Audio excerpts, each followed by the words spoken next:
Hi, everybody. This is Sefan Molyneux from Free Domain Radio. Civilization is a conversation, and moral progress is always the most shocking part of that conversation. Every great moral advance in human history has been met with shocked revulsion by the rulers, by the powers that be, and those who depend on them. The great abolitionist Wilberforce spent more than 3 decades making the case for ending slavery before the British Parliament finally voted to outlaw the hideous practice over the third of the globe ruled by Great Britain. John Milton wrote his passionate defense of free speech in 1644. Freedom of the press was not achieved in England until 1695, more than half a century later. Equal rights for women and minorities, freedom of trade, separation of church and state, the right to divorce. Each of these advances was considered an appalling break with virtuous traditions, and they all have one thing in common. One thing. In the absence of free speech, these moral advances would never have occurred. The principle of free speech rests on the most fundamental intellectual virtue, which is humility. Intellectual humility is the fundamental recognition that we do not have all the answers to all the moral problems in the universe. Any reasonably intelligent student of history sees this pattern over and over, that what is accepted as moral perfection in one moment is turned over as immoral prejudice in the next moment. The idea that the state, the centralized aggregation of coercive power in society, should pick and choose acceptable arguments and ideas was once thought commonplace, and religious dogma was forced down the throats of the people by the armed might of the government. Over the course of hundreds of years of religious warfare and over the piles of millions of corpses, the separation of government and arguments was created. See, this is what happens.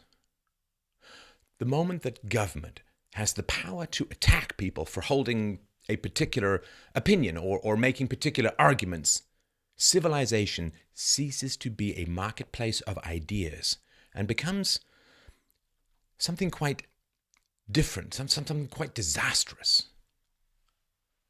During the Protestant Reformation, hundreds of years ago now, various divergent sects each tried to gain the power of the state and its power to compel people to enforce their belief systems on everyone else. The Anabaptists fought the Calvinists, who fought the Zwinglians, who fought the Catholics, and so on. People with differing fundamental beliefs about virtue and God and salvation could not live peacefully, side by side, because the sword of the state was available to cut down the minds of those who disagreed with them. If you didn't get control of the power of the state, your opponents would. And they would use that power against you. So, sitting out the conflict was not an option. You win, they lose. They win, you lose. No coexistence is possible when the state controls ideas. During the religious wars in Germany, which were so vicious and endless that, it was said, one could scarcely pass a tree without seeing a heretic hanging from it, German society became so violent and fractured that the entire Enlightenment, the age of the Enlightenment, passed Germany by like a river recoiling from a scalding scar of lava, leaving a medieval core in an increasingly technological society, which later erupted in the form of Nazism. The price of losing free speech is often millions of bodies. In the communist Soviet Union, the second most bloody revolution in history after the communist takeover of China, reform was impossible because dissenters were killed or sent to slave camps in the snow. 70 million souls were murdered during the course of this terrible totalitarianism. Intelligent people, people with real solutions, kept silent, and later reported that the only free speech that existed in Soviet Russia was when you whispered to your wife in the dark, shivering under blankets from the cold and the fear. Nothing could be reformed or improved because the government controlled public conversations, and therefore the death and the hunger and the violence and the cold went on for generations until the eventual complete economic collapse. We in the West do not inhabit a different universe from Nazi Germany or fascist Italy or totalitarian Russia or communist China. The physics are the same, the cause and effect is the same, human nature is the same.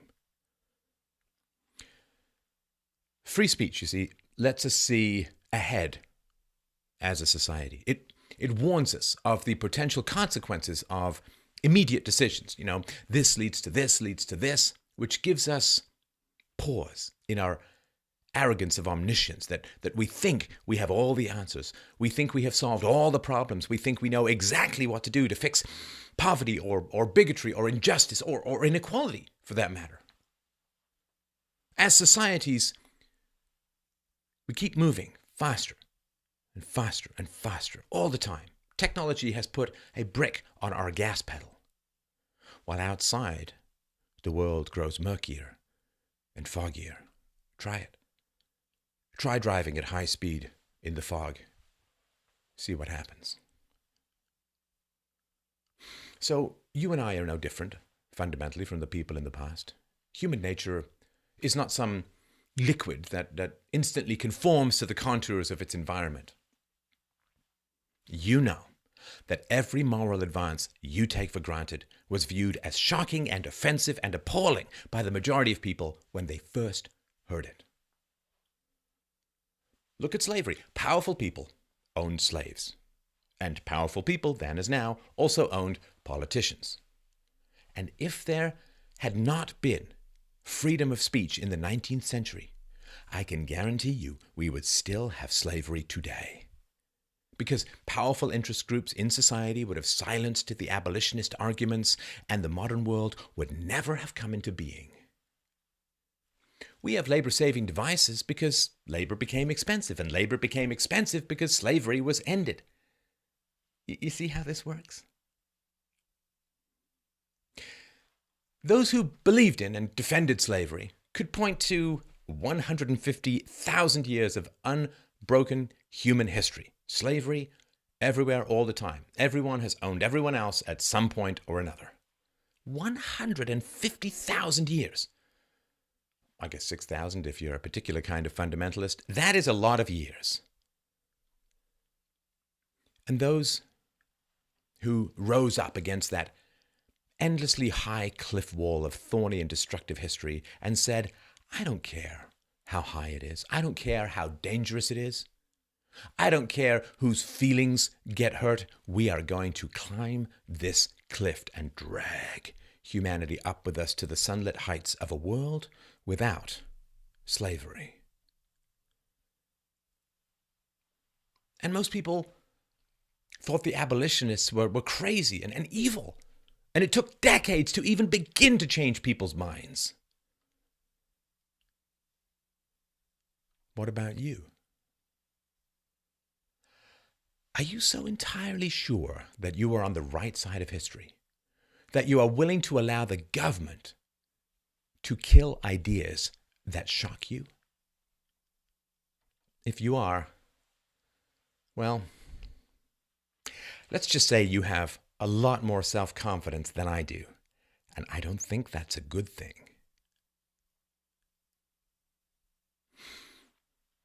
Here's the thing. I guarantee you that we are not finished or done as a civilization, as a species. We have not completed for all time our long climb up that thorny wall to a better world. And I also guarantee you that whatever comes next, whatever moral argument is next proposed, it will be shocking to you.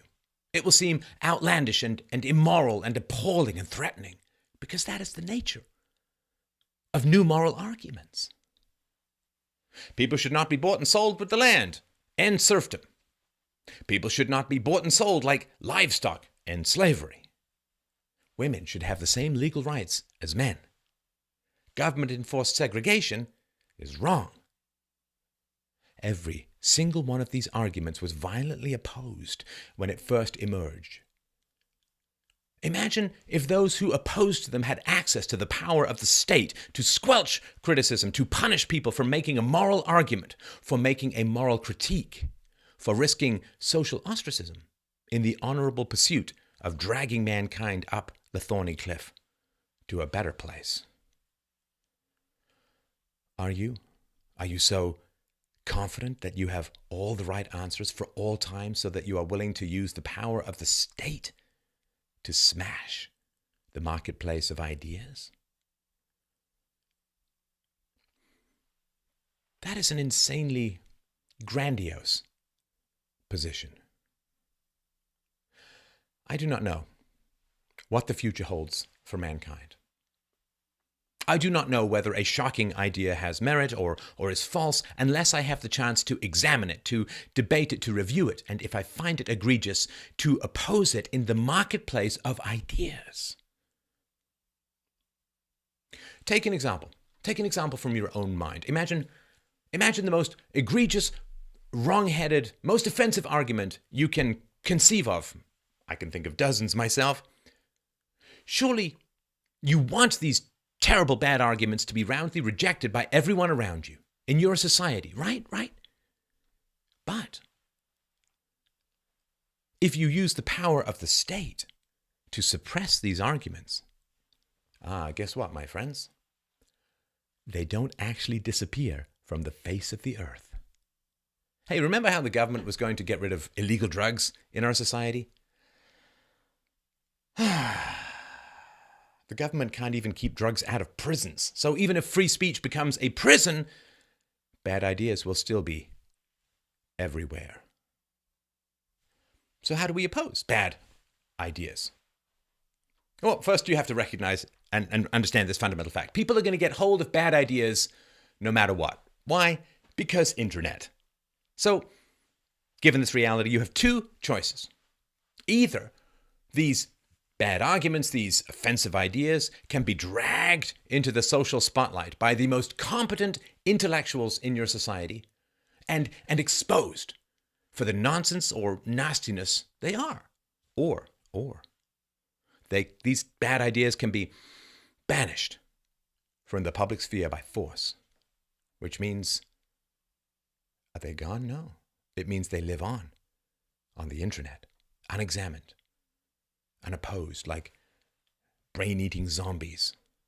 And those in your society who are the most susceptible to the seedy indoctrination of bad ideas will remain undefended by your most powerful intellectuals. Inoculation. Right? You know, the idea that a managed exposure to a dangerous virus grants immunity to illness in the future. Think of that. If bad ideas are banned, they go underground and infect susceptible minds far more powerfully and broadly than they ever could if they had been subject to open social scrutiny, which requires absolute freedom of speech. And think of the young, the susceptible, those whose minds are still forming.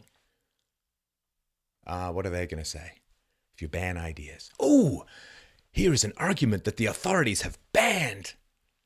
You may not have read the story of the Garden of Eden in a while, but I'm sure you understand the power of forbidden fruit.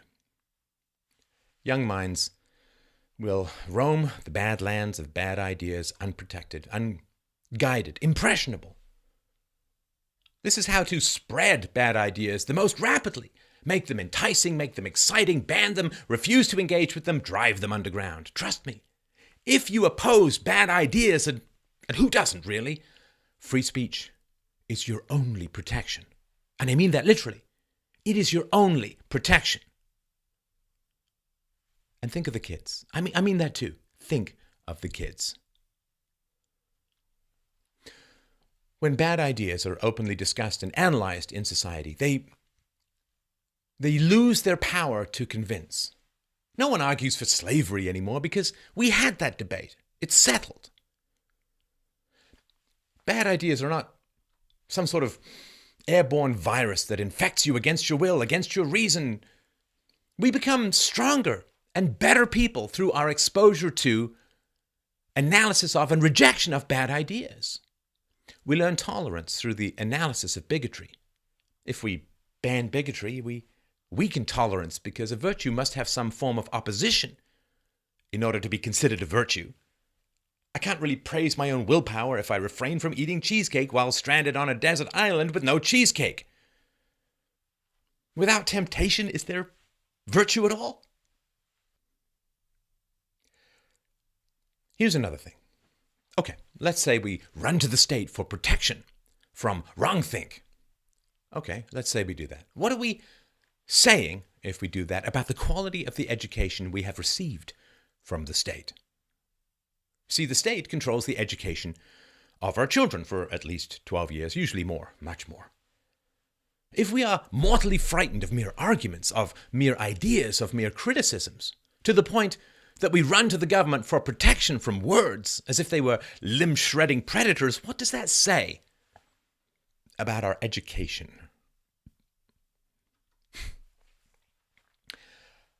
Guess what, friends?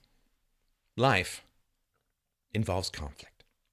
Life involves differences of opinion. Life involves negotiation, which means that being successfully alive requires that you know how to think critically, how to evaluate an argument, how to find its flaws, how to counter it, how to oppose it, how to verbally drive bad arguments to the inconsequential fringes of society. If you don't know how to do that, and if you run to the government to protect you from the need to do that, you are forgetting something very important. You're forgetting that it was the government that failed to train you how to think critically in the first place, how to make an argument, how to oppose bad arguments. Should we run to the government to protect us from the failures of the government? Come on. To ask that question is to answer it. Improve education. Teach people to think. Don't legislate against the bad effects of bad education. That drags us down the thorny cliff to a worse place, a far worse place, a place of many and hotter levels. It's a democracy, right? Or a republic. We're allowed to vote, you and I. Which means that the government accepts that we are able to process and evaluate highly complex and often data-driven arguments for the best course our society should take. Some politician says, we should do these 32 things to fix the economy and education and the deficit. Well, actually, you don't really hear much about the deficit these days, and all these other things, and I have the right practical, legal, and moral solutions to all these highly complex and seemingly intractable social problems. And so you should vote for me after a careful analysis and evaluation of my policy proposals. Come on, I mean, it's not like you're just going to end up voting for the guy with the better hair, right? Because that would be crazily irresponsible. So, if you're allowed to vote, encouraged to vote even, it's because you presumably have the capacity to evaluate and process complex socioeconomic and sociopolitical and moral arguments. If you can do that, if that process is the foundation of our political civilization, then why can't you evaluate and reject a bad argument or mean words? If we can't evaluate and reject a bad argument, how on earth can we responsibly use our right to vote? You see, now that is called a good argument. Sure, keep your right to vote, which means you can evaluate complex proposals and choose among them wisely, which also means you get free speech. The exposure to ideas and arguments that may shock you, just as ideas and arguments have shocked everyone throughout history, everywhere, all the time. Now ask yourself this. What sort of people do you think want to run to the government to protect them from criticism? Quick question. Do you think it's people with good arguments who are good at defending them? Or do you think it might just be people with bad arguments or who are bad at defending them? Let me ask you another question. Do you think that it helps people with bad arguments or who are bad at defending them to protect them from criticism? If you want to protect them from criticism using the power of the state, aren't you saying that such people cannot improve, cannot get better, or that their arguments are so irredeemably bad that they can never be rationally defended? I wonder. I think people can get better. Either their arguments can improve or their debating skills can improve. Why do you think they can't? Are you bigoted? Look inward. Think about it, really.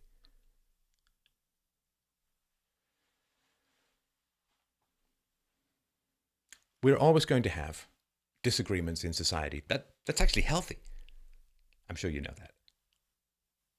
There are 3 ways that human beings can resolve disagreements, and only one of them is any kind of real resolution. They can negotiate, they can use violence, or they can withdraw from the disagreement. Like if you want a job, but you're not offered enough money, you want more money, you can negotiate for more money before getting hired, or you can take the job and then steal from your employer, or you can go and look for another job. If you want to go on a date with a woman, you can ask her out. If she says no, you can gracefully withdraw, or you can kidnap her. Right? Negotiation, violence, or withdrawal. That's all we have. Civilization is based on the principle of refusing to use violence against people who disagree with you. If you want to buy a house, but you can't agree on some price, you don't get to become a squatter. You don't get to just move in anyway, right? I mean, that would be barbaric, a total breakdown of civilized standards. Think this.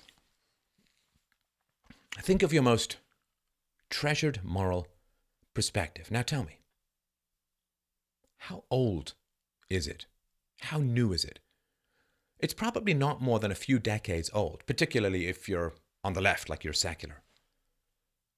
Now imagine that there was no free speech when the ethics you now treasure were first introduced so recently. Imagine those who opposed your treasured values were in control of the government, which controlled everyone's language.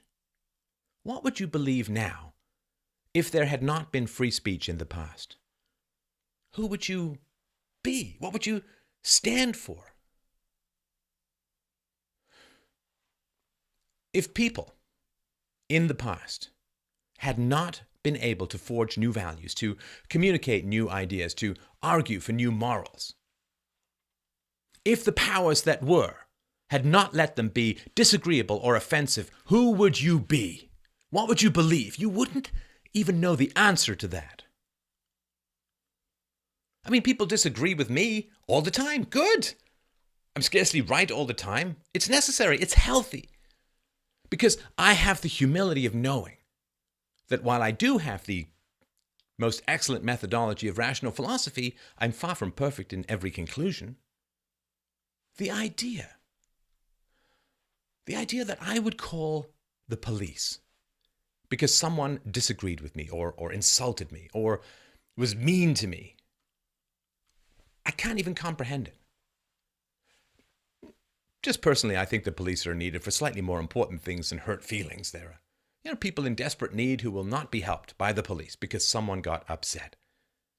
Do you want that on your conscience? I sure as hell don't. You may be wrong in any argument, any perspective. I may be wrong. Well, it goes without saying. And if we are wrong, and if we value truth, how do we want to be corrected? We want to be corrected by better arguments, by by rational persuasion, by reason and evidence, by the Socratic method, by Aristotelian logic, by anything except the power of the state, which will never correct us, but merely silence and punish us. And also beware. Beware, my friends. If you grant the state the power to silence speech, never be so naive as to think that you will always be in control of that power. The power to silence thought, to crush opinions and destroy arguments, that power, once loosed in society, will not remain under your control for long. Never ever give to the government a power you would not trust your worst enemy to be in control of. Look, there are ideas in the world I find skin-crawlingly reprehensible. Like, literally, they prickle the hairs on the back of my neck. They're so bad, so wrong. And you know what? Those who advocate ideas which I truly hate should have free and open access to the marketplace of ideas. Why? Because if I surrender to hate, and I surrender to the thirst for power, for the thirst to silence those who disagree with me, who criticize me, yes, and even those who insult me, then I have created an unholy precedent in my society. I have introduced force into conversation. Can I guarantee I will remain in control of all that power for all time? Can I guarantee that my daughter will never be punished by the power I have unleashed in the world? It will never be used against her? Of course not. Once loosed, that power, the power to control speech, is a summoned malevolence that rarely returns to where it came from. Free speech is not a balance. It is not a continuum. It is binary. It is an on-off switch. Aside from, the minor and rare instances of inciting riots and the old fire in a crowded theater analogy, free speech is everything. Free speech is intellectual humility. Free speech is moral courage. Free speech is confidence in your ideas and your abilities. Free speech is civilization. Because the alternative to free speech is state censorship, which leads to vicious infighting for control over the apparatus of censorship, which leads to the flight of the most creative and the most intelligent members of your society. When the cage door starts closing, all those who love freedom sprint for the exit. And state censorship leads to social stagnation, decay, where the least intelligent, and therefore often the least humble, crow and cheer and shake their legal weapons from the high pinnacles of a civilization that literally crumbles beneath their feet. The alternative to free speech is coercion, stagnation, decay, fear, the general dumbing down of everyone and everything, and the elevation of those with the very worst ideas to the very top of society, with no way to oppose them.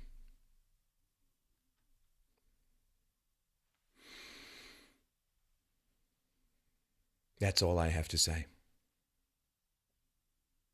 I truly hope, with all my heart, I will continue to have the right to say it.